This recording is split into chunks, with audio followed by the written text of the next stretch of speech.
तो चलिए शुरू करते हैं second chapter cropping system and pattern के बारे में। तो क्रॉपिंग सिस्टम और पैटर्न में सबसे पहला टॉपिक आता है शिफ्टिंग कल्टीवेशन। शिफ्टिंग कल्टीवेशन को लैंड रोटेशन और झूमिंग कल्टीवेशन भी बोलते हैं। अब इसको लैंड रोटेशन, झूमिंग कल्टीवेशन और शिफ्टिंग कल्टीवेशन होता क्या है? देखिए, शिफ्टिंग कल्टीवेशन में सबसे पहले बहुत सारे, जैसे कोई जंगल गया, जंगल में कुछ कम्युनिटी के लोग गए, वहाँ पे पेड़ काटे, पेड़ काटने के बाद उसी पेड़ को बर्न किए, बर्न करने के बाद जो उसका एसेस आया, उस एस में उन लोगों ने कल्टीवेशन किया। तो कल्टीवेशन करने के बाद फिर जो प्रोडक्ट मिला, उस प्रोडक्ट को लेने के बाद वो फिर दूसरे जगह गए, फिर वो सेम प्रैक्टिस किए, पेड़ को काटे, पेड़ को बर्न किए, फिर वहाँ कल्टीवेशन की, कल्टीवेशन करने के बाद प्रोडक्ट मिला। तो यहाँ पे लैंड को चेंज कर रहे हैं, लेकिन जो क्रॉप है वो क्रॉप बिल्कुल सेम है। जैसे राइस अगर एक जगह हुआ है, दूसरे वो राइस, क्रॉप सेम है, लैंड चेंज हो रहा है, इसलिए इसको लैंड रोटेशन बोलते हैं हम लोग कि लैंड रोटेशन हो रहा है। शिफ्टिंग कल्टीवेशन, शिफ्ट होते रहते हैं एक जगह से दूसरे जगह। झूमिंग कल्टीवेशन, झूमना जिसको बोलते हैं, झूमना मतलब इधर से उधर झूम रहे हैं, तो झूमिंग कल्टीवेशन भी इसको बोलते हैं। इसको स्लैश एंड बर्न कल्टीवेशन भी बोलते हैं कि स्लैश एंड बर्न कल्टीवेशन, क्योंकि यहाँ पे बर्न किया जाता है पेड़ों को, तो स्लैश एंड बर्न कल्टीवेशन बोलते हैं। ये सबसे ज्यादा कहाँ प्रैक्टिस किया जाता है? ये प्रैक्टिस किया जाता है नॉर्थ ईस्ट स्टेट में। जितने नॉर्थ ईस्ट स्टेट है, सिक्किम हो, नागालैंड हो, तो ये सब जगह में लगभग वहाँ 60 से 70% आज भी अगर वहाँ कोई कल्टीवेशन प्रैक्टिस होते हैं तो वहाँ पे होते हैं वो झूम कल्टीवेशन या लैंड रोटेशन, वहाँ पे कल्टीवेशन होते हैं। और छोटा नागपुर प्लेट्यू ऑफ झारखंड के, झारखंड में ये प्रैक्टिस होते हैं, मध्य प्रदेश और हिली एरिया में ये प्रैक्टिस होते हैं। तो ये शिफ्टिंग कल्टीवेशन। फिर शिफ्टिंग कल्टीवेशन का जस्ट अपोजिट है क्रॉप रोटेशन। यहाँ पे क्रॉप रोटेशन में उसमें क्या था कि क्रॉप फिक्स रहता था, लैंड को रोटेट करते थे, इसलिए लैंड रोटेशन बोलते थे। इसमें क्रॉप को रोटेशन करते हैं, क्रॉप रोटेशन को करते हैं, इसलिए इसे क्रॉप रोटेशन बोलते हैं। इसमें क्या करते हैं, देखिए जैसे कि अगर पहला ईयर की बात करें तो पहले राइस लगाए, फिर वीट लगाए, फिर मूंग लगाए, लेकिन जब नेक्स्ट ईयर में पहुंचे तो राइस लगाए, फिर मस्टर्ड लगाए, फिर चिली लगाए। तो यहाँ पे वीट को रोटेट किया गया बाय मस्टर्ड से और मूंग को बाय चिली से किया गया नेक्स्ट ईयर में। और जो इसका मेन रहता है कि maintain and even improve the soil fertility and stability, stabilize income में होता है। तो ये जनरली किया जाता है कि रिसोर्स को यूज करें और प्रोडक्टिविटी ना हम इसको खराब करें, सॉइल का प्रोडक्टिविटी नहीं खराब करते। Maintenance soil productivity which aim to produce maximum yield, मतलब कि यील्ड ज़्यादा से ज़्यादा हम लोग को पाना है, लेकिन ज़मीन को खराब नहीं करना है, सॉइल को खराब नहीं करना है, उसको प्रोडक्टिविटी को मेंटेन करने के लिए हम लोग नेक्स्ट ईयर में उसको करते हैं कल्टीवेशन। फिर जो टॉपिक आता है सस्टेनेबल एग्रीकल्चर और इको फार्मिंग। सस्टेनेबल एग्रीकल्चर होता है, देखिए ये सस्टेनेबल एग्रीकल्चर होता है मतलब कि हम लोग produce sufficient food to meet the need of the present generation without eroding the ecological assist and productivity of life supporting system of future generation। मतलब कि हम लोग उतना कल्टीवेशन करें कि आज के लिए जितना भी जरूरी हो उतना हम लोगों को मिल जाए, और हम लोग फ्यूचर जनरेशन के लिए भी बचा के रखें, ना कि उस चीज को खराब करें। मतलब कि अपने लिए सोचना और फ्यूचर जनरेशन के लिए सोचना, उसको सस्टेनेबल एग्रीकल्चर बोलते हैं। और इस चीज़ को अचीव किससे किया जाता है? अगर हम लोग सस्टेनेबल एग्रीकल्चर को अचीव कर सकते हैं तो only by the natural farming, मतलब कि एक्सीलेंट यूज है सस्टेनेबल एग्रीकल्चर के लिए। और इकोलॉजिकल फार्मिंग कर सकते हैं, इको फार्मिंग, और ऑर्गेनिक फार्मिंग भी इसको बोलते हैं, पर्माकल्चर भी बोलते हैं। ये इको फार्मिंग होता है। क्यों होता है इसको इको फार्मिंग बोलते हैं? क्योंकि इसमें हम लोग इकोलॉजिकल बैलेंस को इम्पोर्टेंस देते हैं और ऑर्गेनिक फार्मिंग करते हैं, because organic matter is the main source for nutrient management के लिए। It is a system of cultivation with the use of manure, crop rotation, minimum tillage, मतलब हम लोग इसमें नेचुरल चीज यूज किए, क्रॉप को रोटेट करके यूज किए, जैसे क्रॉप रोटेशन में पढ़े थे, कम से कम टिलेज किए, जिसके कारण हम लोग जमीन को भी नहीं खराब किए, नेक्स्ट जनरेशन के लिए भी बचा के रखे, और कम से कम हम लोग इनपुट लगाए कि हम लोग आउटपुट ज़्यादा से ज़्यादा मिले।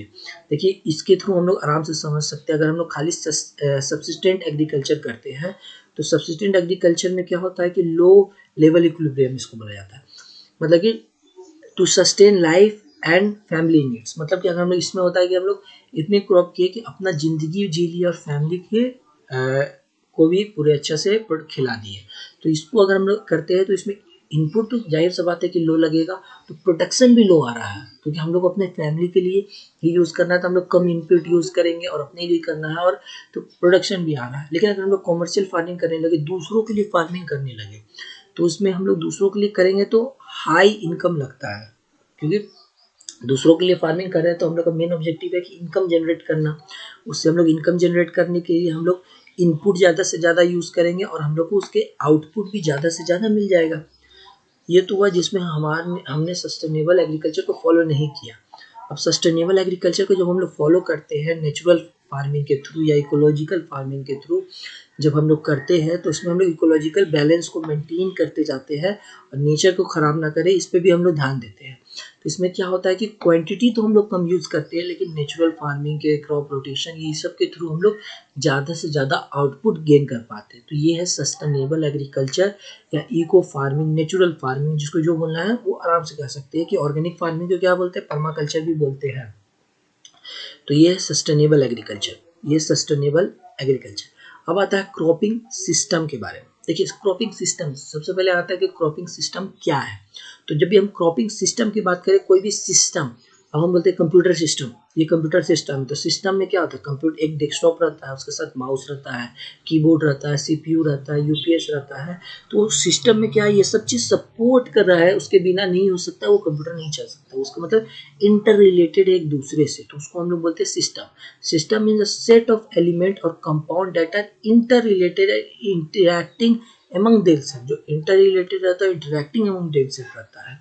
कि ऑब्जेक्टिव रहता है एनी क्रॉपिंग सिस्टम की रहता है कि utilization of all resource, land, water, solar, radiation का अच्छा से अच्छा यूटिलाइजेशन करे और प्रोडक्शन को अपने हायर करे और रिटर्न्स हायर पाए। ये रहता है हमारा मेन ऑब्जेक्टिव, कि सारा रिसोर्स को अच्छे से यूटिलाइज करे और प्रोडक्शन हायर करे। ये रहता है क्रॉपिंग सिस्टम का।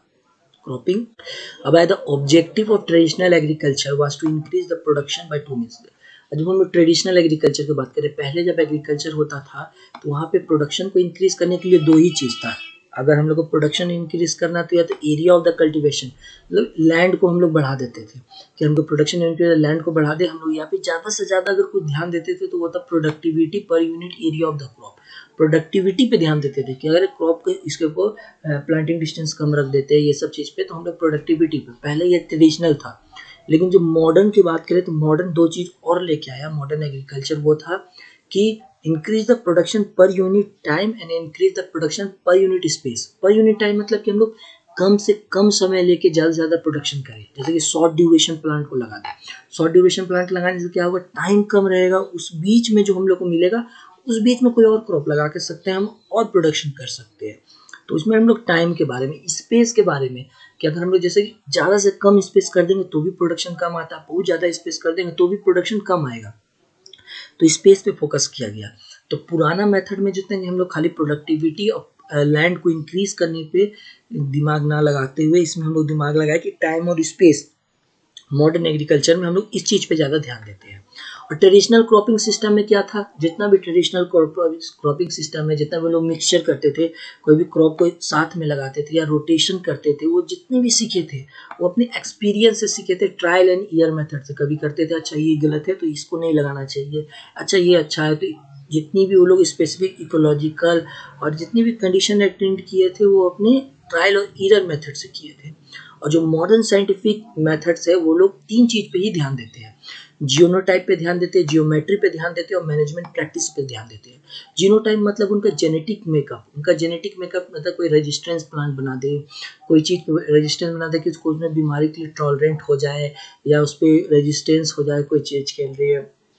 तो ये होता है कि देखिए रेजिस्टेंस और टॉलरेंट क्या होता है, इसमें पहले मैं आपको अंतर बता दूं। रेजिस्टेंस मतलब होता है कि रेजिस्टेंस में वो बीमारी, जैसे कि कोई पाउडरी मिल्ड्यू के लिए रेजिस्टेंस है तो पाउडरी मिल्ड्यू उसमें नहीं लगने देगा, वो मतलब कि उसमें कभी भी पाउडरी मिल्ड्यू नहीं लगेगा। लेकिन हम बात करें पाउडरी मिल्ड्यू टॉलरेंट है, मतलब टॉलरेंट मतलब उसको सह सकता है कि अगर उसमें पाउडरी मिल्ड्यू आ गया तो उसको सह लेगा, उसका इफेक्ट उसमें उतना नहीं बुझाएगा।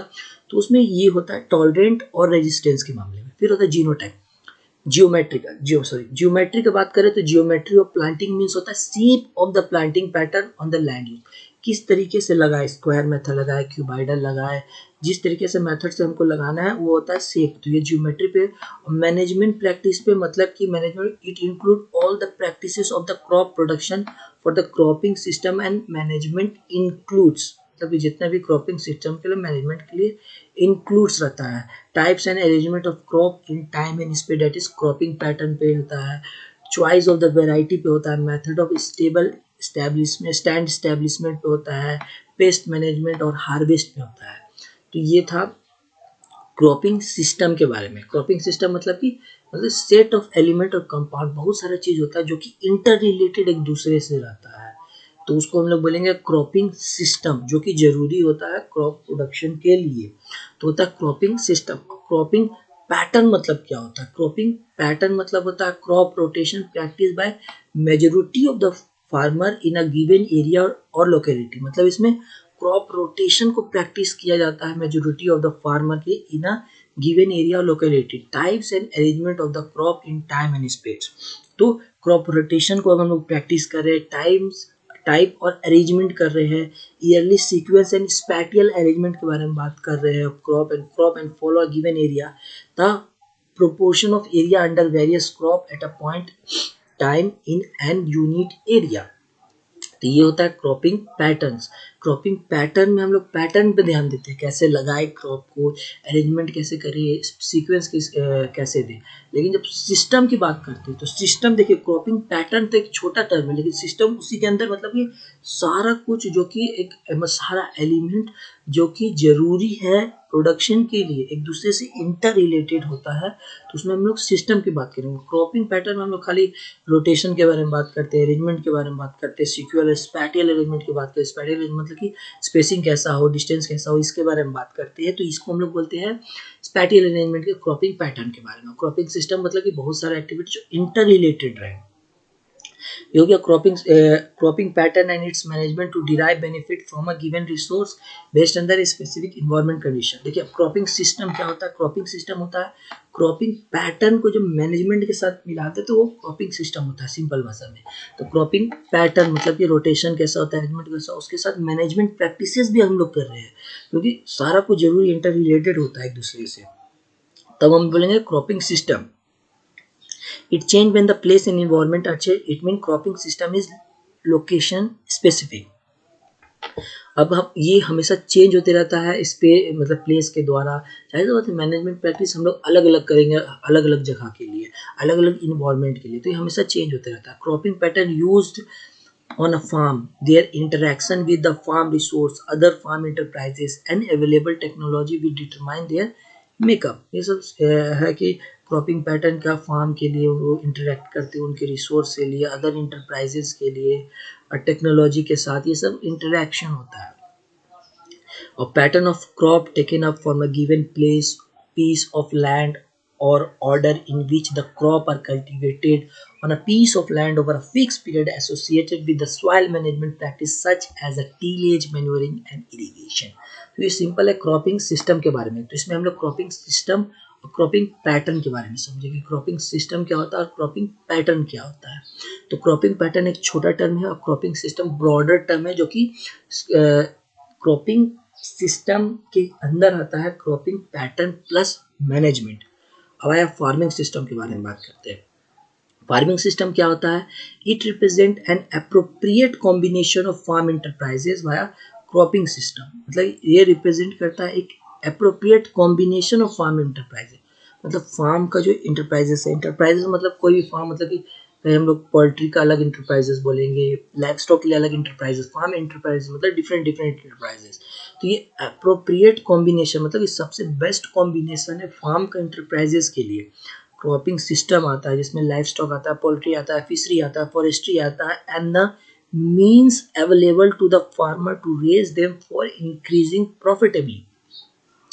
तो ये फार्मिंग सिस्टम में मतलब कि सारा कुछ एक साथ, मतलब कि देखिए ये क्रॉपिंग सिस्टम में क्या होता है, लाइव स्टॉक करे तो इसको अलग इंटरप्राइजेस बोलेंगे, पोल्ट्री अलग इंटरप्राइजेस, फिशरी अलग इंटरप्राइजेस, फॉरेस्ट्री अलग इंटरप्राइजेस। तो ये डिफरेंट डिफरेंट इंटरप्राइजेस को एक प्रॉपर वे में अप्रोप्रिएट कॉम्बिनेशन करना कि ज़्यादा से ज़्यादा प्रॉफिट गेन कर सके, तो ये फार्मिंग सिस्टम। फार्मिंग में सारा कुछ आ रहा है इसमें, मतलब कि पोल्ट्री, फिशरी, ये सब farming system. The term farming system and mix farming are use interchangeably but have some subtle difference. देखिए, फार्मिंग सिस्टम को हम लोग सब मिक्स फार्मिंग तरी बोलते हैं कि सारा कुछ एक साथ में कर रहा है, बट इसमें कुछ डिफरेंसेस होती है फार्मिंग सिस्टम और मिक्स फार्मिंग की जब हम बात करें तो। मिक्स फार्मिंग क्या होता है? मिक्स फार्मिंग होता है system of farming on a particular farm which include crop production, raising livestock, poultry, fish, beekeeping to sustain and satisfy as many needs of the farmer as possible। मतलब कि इसमें होता है the objective of mix farming is to subsistence while higher profitable without altering ecological balance is important in farming system। Cropping system is an important component of a farming system। देखिए, mix farming में क्या होता है, इसमें higher profitably चाहिए without altering ecological balance is important in farming system. देखिए, जब हम बात करते हैं सिस्टम ऑफ फार्म, ये मिक्स फार्मिंग एक सिस्टम ऑफ फार्मिंग है जहाँ पे पर्टिकुलर फार्म में होता है। मतलब ये इसमें भी मिक्स फार्मिंग में भी हम लोग अलग अलग डिफरेंट इंटरप्राइजेस करते हैं, life stock, poultry, fishery, bee keeping sir करते हैं to sustain and satisfy as many as needs of the farmer as possible. मतलब कि जितनी भी ज़रूरत है फार्मर की उसको सेटिस्फाई करने के लिए हम लोग करते हैं। फार्मिंग सिस्टम में भी यही था और मिक्स फार्मिंग में भी यही है। लेकिन जो objective of mix farming is to subsistence, मतलब कि नीड्स को पूरा करना while higher profitability without altering ecological balance is important in farming system. मतलब कि हायर, ज़्यादा से ज़्यादा प्रॉफिट चाहिए और इकोलॉजिकल बैलेंस को भी डिस्टर्ब ना करे, ये इम्पॉर्टेंट होता है फार्मिंग सिस्टम में। और cropping system is an important component of a farming system. और क्रॉपिंग सिस्टम जो होता है वो इम्पॉर्टेंट कंपोनेंट है फार्मिंग सिस्टम के लिए। मतलब सब कुछ इंटर रिलेटेड होना चाहिए, इकोलॉजिकल बैलेंस भी करना नहीं चाहिए। क्रॉपिंग सिस्टम यहाँ क्यों बोला गया? क्रॉपिंग सिस्टम मतलब डिफरेंट डिफरेंट कंपोनेंट जो कि एक दूसरे से इंटर रिलेटेड हो और डैमेज ना करे, मतलब एक दूसरे से इंटर रिलेटेड हो, एक दूसरे का मदद करे। तो फार्मिंग सिस्टम इंटर रिलेटेड होता है। इकोलॉजिकल बैलेंस को हम लोग मेंटेन करते हैं, जैसे कि लाइफ स्टॉक से जो हम लोग प्रोडक्ट लिए वो किसी और चीज़ में यूज़ कर लिया, एज अ मैन्योर हम लोग रेजिंग क्रॉप के लिए यूज़ कर लिए। फिर पोल्ट्री का जितने भी वेस्टेज आया उसको हम लोग फिशरी को दे दिए। तो ये फार्मिंग सिस्टम में इकोलॉजिकल को हम लोग बिगाड़ नहीं रहे। प्रॉफिट तो चाहिए लेकिन इकोलॉजी को भी बिगाड़ नहीं रहे, तो वो फार्मिंग सिस्टम होगा। मिक्स फार्मिंग में हम लोग को दिमाग में रहता है खाली प्रॉफिट, प्रॉफिट एंड प्रॉफिट। अब एक टर्म आता है कि सोल क्रॉपिंग और सॉलिड प्लांटिंग क्या होता है। देखिए, it is an opposite of inter cropping. जब हम इंटर क्रॉपिंग का बात करें तो ये सोल क्रॉपिंग उसकी अपोजिट है। It is defined as the cultivation of one crop variety along in a pure stand at a normal density in a certain time and a place. Sole crop मतलब कि एक ही crop को लगाना एक land में एक समय में, मतलब उसके साथ कोई और क्रॉप नहीं लगाना। अगर हम राइस लगा रहे हैं तो खाली वहाँ पे राइस लगाएंगे पूरे लैंड में, उसको सॉलिड प्लांटिंग भी बोलते हैं। अब क्रॉपिंग स्कीम क्या होता है? देखिए, the plan according to which the crop are raised on individual plot of a farm with an object to getting the maximum returns from each crop without impairing the soil fertility. मतलब कि cropping scheme होता है, plan होता है according which crop raise किया जाता है। मतलब कि प्लान के जरिए क्रॉप को रेस किया जाता है इंडिविजुअल प्लॉट में of a farm without obviously getting ज़्यादा से ज़्यादा रिटर्न हमको चाहिए, उसके लिए हम लोग इसको करते हैं। मतलब प्लान बनाए कि इस फार्म में हमको कोई क्रॉप लगाना है या कुछ करना है, क्रॉप को रेस करना है, ज़्यादा से ज़्यादा प्रॉफिट करना है, हम लोग को गेन करना है सॉइल फर्टिलिटी को बिना नुकसान पहुंचाए हुए, तो इसको बोलते हैं क्रॉपिंग स्कीम में। Soil fertility and crop yield are important factor in determining which cropping program to follow. But at the same time, the amount of labor and capital required and a price is related to the resource influence the adoption of a particular cropping scheme. But उसी समय हम लोग इस चीज़ पे भी ध्यान देते हैं, मतलब कि उसमें एक इम्पॉर्टेंट फैक्टर रहता है determine the crop program to follow, कौन सा प्रोग्राम का फॉलो करेंगे। Same time the labour of capital required and the price in relation to the resource influence. मतलब कि लेबर कितना है, कैपिटल का कितनी ज़रूरत पड़ती है, प्राइस इन रिलेशन कितना ज़रूरत पड़ेगा, ये सब सारा कुछ मतलब एक तरह से पूरी तरह से प्लानिंग करते हैं। क्रॉपिंग स्कीम को हम सिंपल वर्ड में प्लानिंग भी कर सकते हैं कि हम लोग एक प्लान किए कैसे किसी प्लॉट में हम लोगों को क्रॉप को रेस करना है without harm the soil. A monoculture. Monoculture also called a single cropping or monocropping, a system of growing the same crop on a same land year after year. देखिए यहाँ पे जो हम लोग पढ़े थे सोल क्रॉपिंग, सोल क्रॉपिंग में एक क्रॉप को अगर हम लगा हुआ है जमीन पे तो उसको बोलेंगे ये सोल क्रॉपिंग हो रहा है, सॉलिड प्लांटिंग हो रहा है। लेकिन वही क्रॉप को हर साल लगाए जा रहे बार बार, तो उसको हम लोग बोलेंगे मोनोकल्चर कर रहा है। मतलब मोनोकल्चर हो रहा है मतलब एक ही क्रॉप को हर साल लगा रहे हैं, एक ही पीस ऑफ लैंड में सिंगल क्रॉपिंग कर रहे हैं, उसके साथ कोई और क्रॉप यूज नहीं कर रहे हैं। अब क्रॉपिंग इंटेंसिटी क्या होता है, इसको क्रॉपिंग इंडेक्स भी बोलते हैं। क्रॉपिंग इंटेंसिटी होता है number of crop grown in a year into 100 के हिसाब से number of crop grown in year, कितने क्रॉप ग्रोन कर रहे हैं उसको 100 से इंटू कर दें। जैसे सिंपल में अगर हम लोग क्रॉपिंग इंटेंसिटी बोले कि चलिए हम लोग खरीफ में हम लोग लगा दिए राइस को, और रबी का सीजन आया तो हम लोग वीट को लगा दिए, मतलब खाली वीट लगाए, इसमें तो खाली राइस लगाए थे, और खरीफ ठंड के दिन आया रबी के दिन में तो खाली हम लोग वीट लगाए। अब पूछा कि इसका क्रॉपिंग इंटेंसिटी कितना है, तो इसका क्रॉपिंग इंटेंसिटी क्या है कि number of crop grown in a year into 100। तो एक क्रॉप लगा, फिर दूसरा क्रॉप लगा, दो क्रॉप लगा, इनटू 100 से कर दो तो इसका 200 क्रॉपिंग इंटेंसिटी आएगा एक साल में। तो उसी लैंड में दो क्रॉप लगा तो क्रॉपिंग इंटेंसिटी 2 आया। लेकिन अगर हम लोग बात करें कि 3 लगा दिए, 4 लगा लिए एक साल में हम बात करें, या इसके साथ हम इंटर कल्चर किए, तब उसके साथ डिफरेंट आता है cropping intensity. Cropping intensity India का कितना है तो 136 है क्रॉपिंग इंटेंसिटी, एवरेज ले लो तो 136 है क्रॉपिंग इंटेंसिटी इंडिया का। मतलब एक से तो ज़्यादा हर जगह लगभग लग जाता है, ऐसा मान लेना है। अब टाइप ऑफ क्रॉपिंग सिस्टम क्या होता है, क्रॉपिंग का सिस्टम का क्या कितने टाइप्स की होती है इसमें है। सबसे पहले होता है मोनोक्रॉपिंग। मोनोक्रॉपिंग मतलब होता है CI इज ऑलवेज 100। मोनोक्रॉपिंग मतलब क्रॉपिंग इंटेंसिटी हमेशा 100 होगा। जाहिर सा बात है मोनोक्रॉपिंग में एक ही क्रॉप लगा रहे हैं तो 100 होगा ही क्रॉपिंग इंटेंसिटी। मल्टीपल क्रॉपिंग मतलब कि दो या दो से ज्यादा क्रॉप लगाना सेम फील्ड में in a year. It is intensify of cropping in time and space dimension. That is more number of crops within a year or more number of crops on the same piece of land at a given period. The principal limiting factor is adaptation of multiple cropping, a low intensity of irrigation, preponderance of long duration variety. तो monocropping मतलब एक ही crop को लगाना, multiple cropping मतलब दो या दो से ज़्यादा क्रॉप लगाना फील्ड में इन ईयर, एक साल में दो या दो से ज़्यादा क्रॉप लगा है तो मल्टीपल क्रॉपिंग बोलेंगे। मोनोक्रॉपिंग मतलब क्रॉपिंग इंटेंसिटी 100 है, मतलब कि पूरे साल में खाली अगर हम राइस लगाए तो खरीफ में राइस लगा दिए और रबी समय कुछ नहीं लगाएंगे, मोनोक्रॉपिंग होगा। लेकिन जब हम मल्टीपल क्रॉपिंग की बात करें दो से ज़्यादा अगर क्रॉप लग जाता है एक साल में तो उसको हम लोग मल्टीपल क्रॉपिंग है।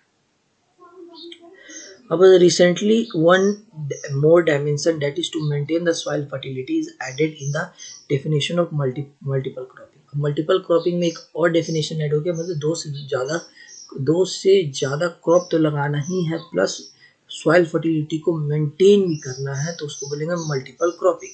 Thus multiple cropping is defined as the cultivation of two or more crop on the same field of land without deterioration of the soil fertility. Soil fertility को बिना खराब किए दो से ज़्यादा क्रॉप को लगाना को मल्टीपल क्रॉपिंग बोलेंगे।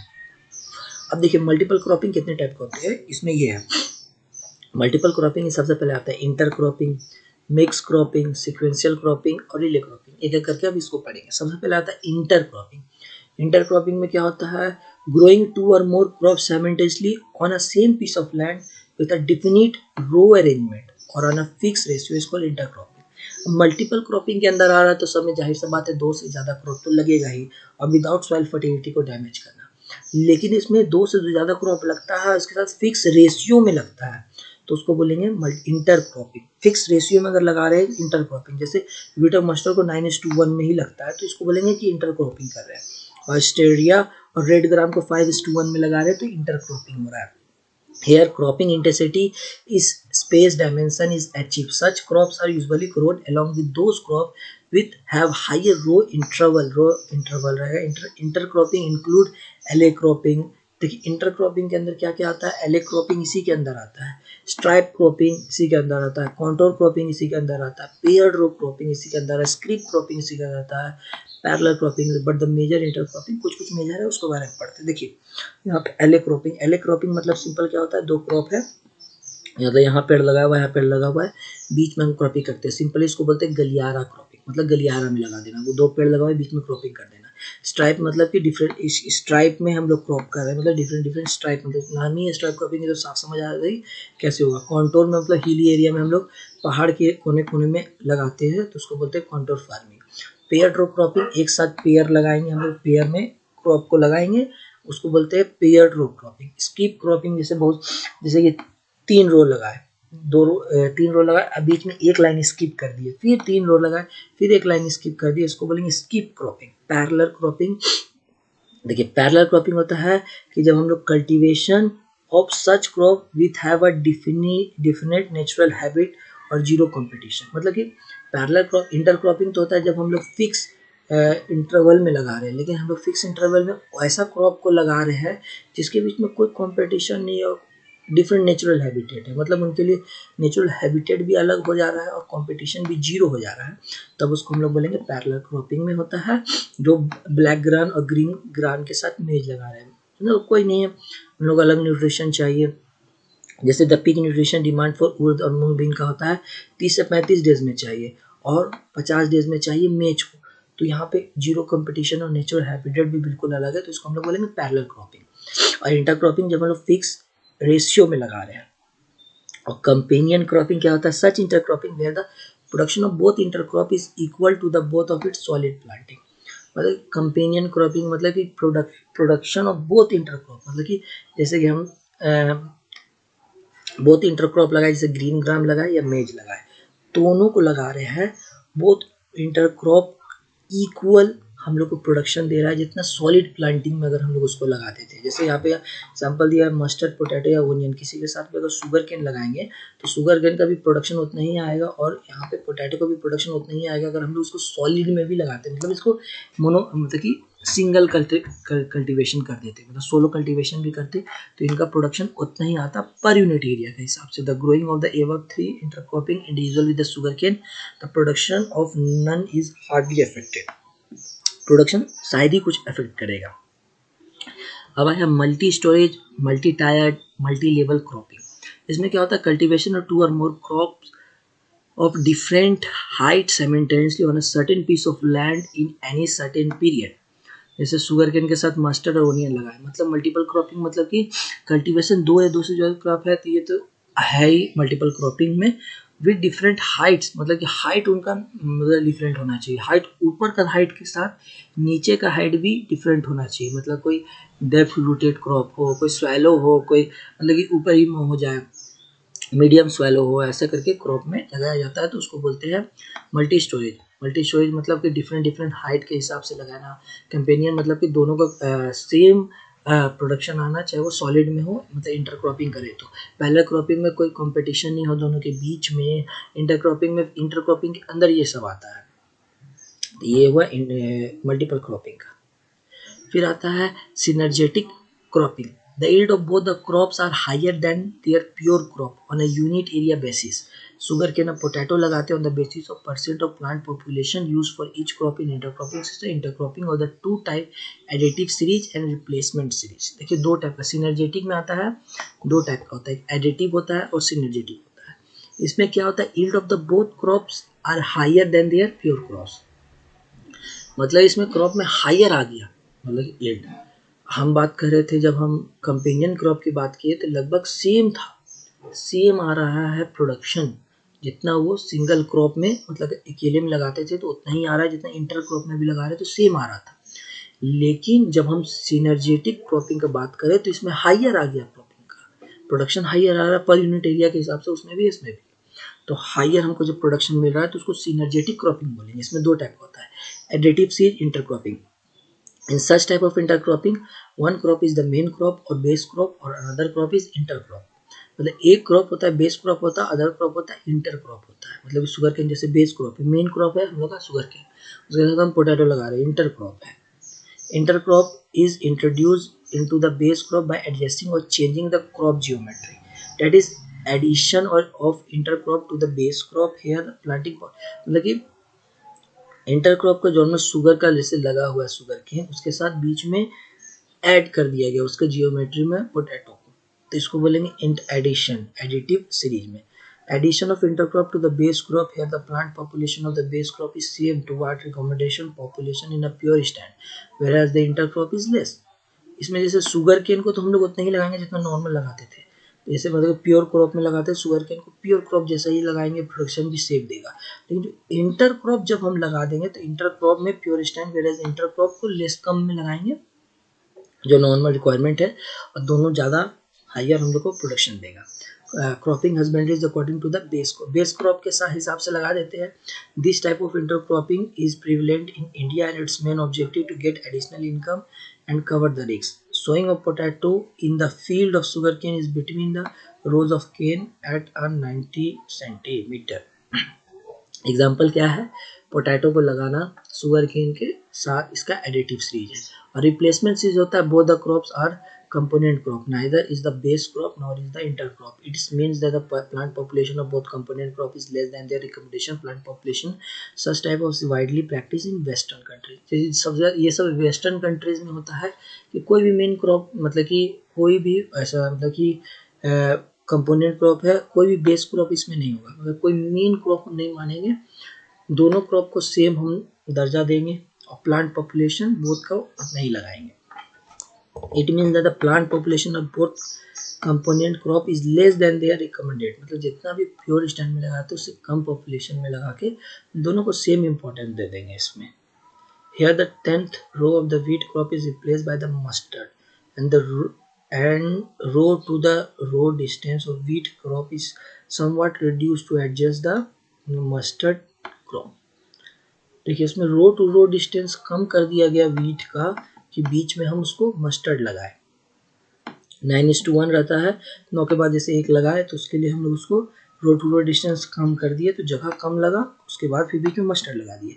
फिर इधर मतलब कि नॉर्मल जैसे करते थे कि सेम इतना स्पेस में होना चाहिए, ऐसा स्पेस में नहीं है, हम इसको कम स्पेस में लगा के फिर इसको हम लोग मस्टर्ड को लगाए, तो पर यूनिट एरिया के हिसाब से दोनों क्रॉप हमको हाइयर प्रोडक्शन देगा। तो ये था रिप्लेसमेंट वाला।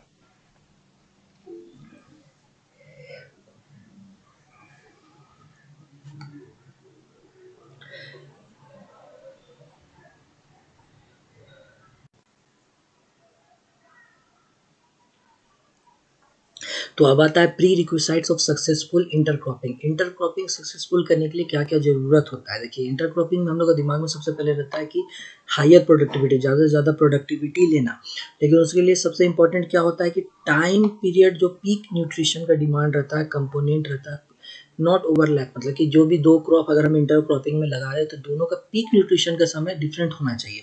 जैसे कि मेज का 50 दिन में होता है, उर्द का 30 से 35 दिन में होता है, तो ये जैसे कि डिफरेंस आया तो ये डिफरेंस होना चाहिए।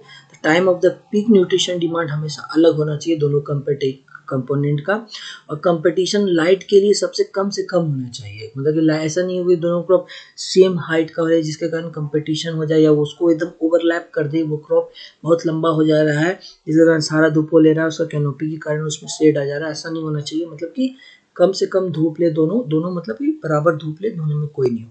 Complementary should exist between the component, ऐसा नहीं होना चाहिए कम्पिटेटिव आ जाए। कम्पिटेटिव मतलब कि उसका न्यूट्रिशन वो ले रहे, उसका न्यूट्रिशन ले रहे, ऐसा प्रोसेस नहीं आना चाहिए। या तो वो दोनों को मदद करे, और मदद नहीं भी करे तो दोनों का नेचुरल हैबिटेट बिल्कुल अलग रहे, कोई किसी से कोई मतलब नहीं, जैसे पहले क्रॉपिंग में था। द डिफरेंस इन मैच्योरिटी जो होता है कि हमेशा वो 30 दिन का अंतर होना चाहिए लगभग, कि पहला क्रॉप बढ़ गया उसके बाद 30 दिन के बाद दूसरा क्रॉप हो रहा है, मतलब मैच्योरिटी डिफरेंस 30 डेज का होना चाहिए। कंपटीशन हो और भी चीज़ का, जैसे CO2 वाटर कम से कम होना चाहिए, मतलब कंपटीशन कम से कम होना चाहिए। ये है जब भी इंटरक्रॉपिंग में हो, और दूसरा क्रॉप को वो नुकसान ना पहुंचाए, ये इंटरक्रॉपिंग में सबसे इम्पोर्टेंट चीज़ है। मिक्स क्रॉपिंग क्या होता है? कल्टीवेशन ऑफ टू और more than two crop simultaneously, मतलब एक ही लैंड में उसी समय दो क्रॉप को ग्रो कर देना, सेम लैंड विदाउट डिफिनिट रो और पैटर्न के, मतलब रो कोई नहीं उसी समय में। देखिए जब हम इसके मिक्स क्रॉपिंग और मल्टीपल क्रॉपिंग में लोग बहुत कंफ्यूज होते हैं। जब हम मिक्स क्रॉपिंग की बात करें, मतलब सेम लैंड है, मतलब खरीफ का सीजन है, उसमें हम लोग दो को क्रॉप का सीड को मिक्स कर लिया, ब्रॉडकास्ट कर दिए, और वो उस लैंड में वो जनरेट हुआ, मतलब उस लैंड में हुआ, तो इसको हम लोग मिक्स क्रॉपिंग कर रहे हैं। लेकिन जब मल्टीपल क्रॉपिंग होता है कि जैसे पहले खरीफ लगाए, फिर रबी लगाए, फिर जेठ का सीजन में जेठ लगाते, इसको मल्टीपल क्रॉपिंग बोलते हैं। अलग अलग भी लगा रहे थे, लेकिन एक साल में 3 क्रॉप कर रहे हैं, लेकिन वो एक ही लैंड में उसी सीजन में जब हम ग्रो कर देते हैं 2 से ज़्यादा, तो उसको हम लोग मिक्स क्रॉपिंग बोलते हैं।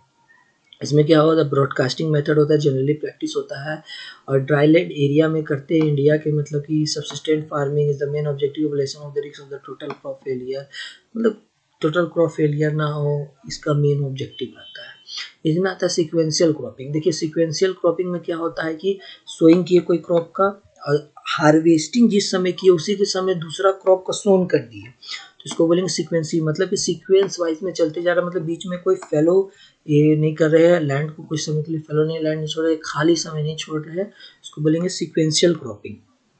और रिले क्रॉपिंग में क्या होता है? Relay cropping relay race type में जैसे होता है, एक ने दूसरे को दिया, दूसरे ने तीसरे को दिया, दूसरे में होता है सोइंग किए, तो हार्वेस्टिंग का समय आ रहा है, जैसे हमको पता है कि हमको 20 दिन बाद हार्वेस्ट करना है, तो हम उसी के उससे पहले हम सोइंग कर दिए उसी लैंड में, और फिर 20 दिन के बाद उसको हार्वेस्ट कर दिए।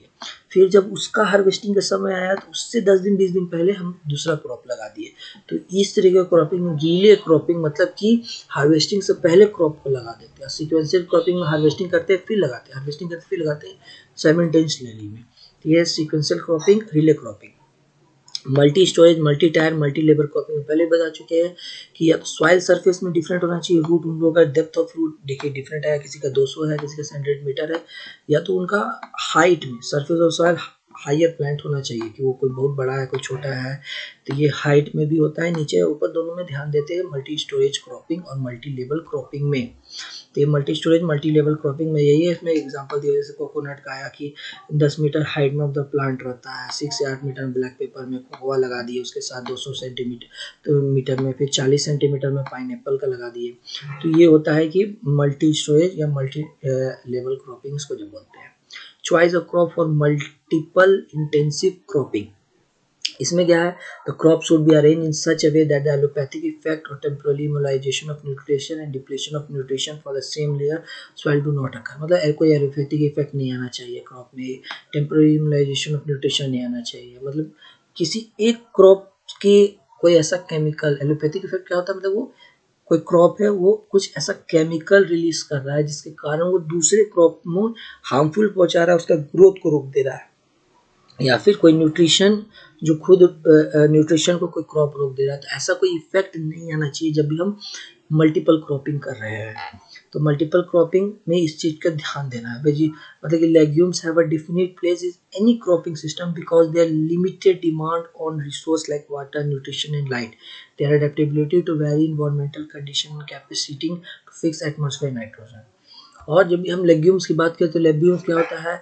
नाइट्रोजन फिक्सेशन में मदद करता है, लिमिट कम से कम रिसोर्स में वो हो जाता है, और वे बहुत सारे इन्वायरमेंटल कंडीशन में भी ग्रो हो जाता है। तो लेग्यूम्स हमेशा एक अच्छा प्लेस होता है क्रॉपिंग सिस्टम के लिए, लेग्यूम्स को एक सेलेक्ट किया जाता है। Vegetable deserve there due to the place of intensive cropping because of high cash and nutrition value के कारण। Most vegetable can be raised as seedling and planted, thus reducing main field duration and competition with associate crop। ज़्यादा vegetable raise होता है seedling के द्वारा, planted किया जाता है। ज़्यादा से ज़्यादा वेजिटेबल को हम लोग सीडलिंग मतलब कि सीडलिंग के ही प्लांटेड करते हैं।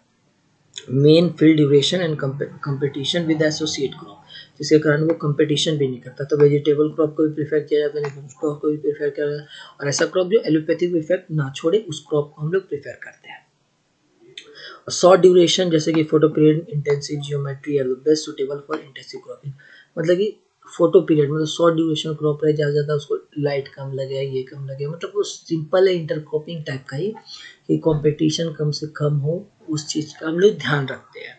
अब एक आया है टेरा क्रॉपिंग। टेरा फार्मिंग और या फार्मिंग के बारे में। मतलब कि यहाँ पे टू डेवलप द मार्स, मतलब ऐसा planet according to the earth environment, इसको terraforming. To develop the Mars मतलब कि ऐसा प्लेनेट को डेवलप करना है अर्थ के इन्वायरमेंट में। At present bacteria and plant are being developed by creating the environmental condition of Mars on अर्थ।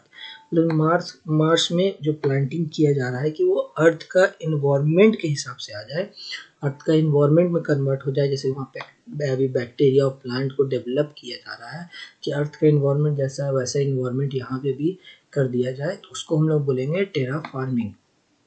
और aeroponics in such techniques plant are grow without soil in the aerated moisture atmosphere. ये hydroponic नहीं है, ध्यान रखिएगा कि ये पानी में नहीं होता। एरोफोनिक मतलब हवा में होना है। हवा में हम लोग किसी क्रॉप को मॉइस्चर देते हैं।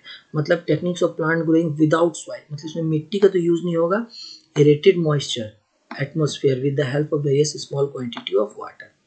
Through this techniques any plant can be grow at any time.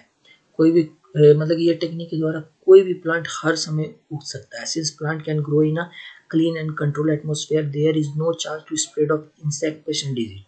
It's safe, मतलब कि इस अगर हम लोग ये एरोफोनिक अगर हम लोग यूज़ करते हैं तो 98% वाटर सेव कर सकते हैं, 60% केमिकल फर्टिलाइजर यूज़ कर सकते हैं। केमिकल फर्टिलाइजर इसलिए भी कम लगेगा क्योंकि हम लोग अगर मिट्टी में करते हैं तो उसमें ज़्यादातर बैक्टीरिया हो, ये सब बीमारी ज़्यादा मिट्टी से फैलता है, तो मिट्टी तो यूज़ ही नहीं कर रहे हैं, वाटर ज़्यादा यूज़ नहीं कर रहे क्योंकि हम रूट में डायरेक्टली हम लोग यहाँ मॉइस्चर दे रहे हैं, या पर्कुलेशन इनफिल्ट्रेशन ये सब का कोई प्रॉब्लम ही नहीं हो रहा है, और इसमें डायरेक्टली यूज़ कर रहे हैं। और 100% पेस्टिसाइड, यहाँ पे पेस्ट का भी खतरा बिल्कुल खत्म हो जाता है, तो 100% पेस्टिसाइड भी बच जाता है। This techniques was come into existence when American space agency, मतलब नासा 1997 में try to grow pod of beans in Mir space station of Russia. मिर स्टेशन ऑफ रसिया में जब नासा इसको इस्तेमाल किया गया था, ये पहला बार किया गया था एरोफोनिक को 1997 में। हेयर सीड और propagules are hanged in the air, मतलब यहाँ पे बीज को और उसके प्रोपेग्यूल को हवा में लटका दिया गया था और रूट को ग्रोन किया गया था एरेटेड एटमॉस्फेयर कंडीशन देके। Where root are kept always moist with nutrients rich spray, मतलब उसमें न्यूट्रिएंट्स रिच स्प्रे था उसको डायरेक्ट रूट में, मतलब कि उसको वाटर भी वहीं से मिल जा रहा था, न्यूट्रिएंट्स भी मिल जा रहा था, सॉइल उसको नहीं दिया जा रहा था, सब प्लांट सेलेक्ट कर रहे थे, तो उसको बोलेंगे एरोफोनिक्स। ये सबसे पहले नासा ने किया था 1997 में मिर स्पेस स्टेशन ऑफ रसिया में ट्राई किया गया था। तो इसी के साथ ये सेकेंड चैप्टर कंप्लीट होता है, तो अब थर्ड चैप्टर में मिलते हैं अरुण कात्यायन के। Thank you.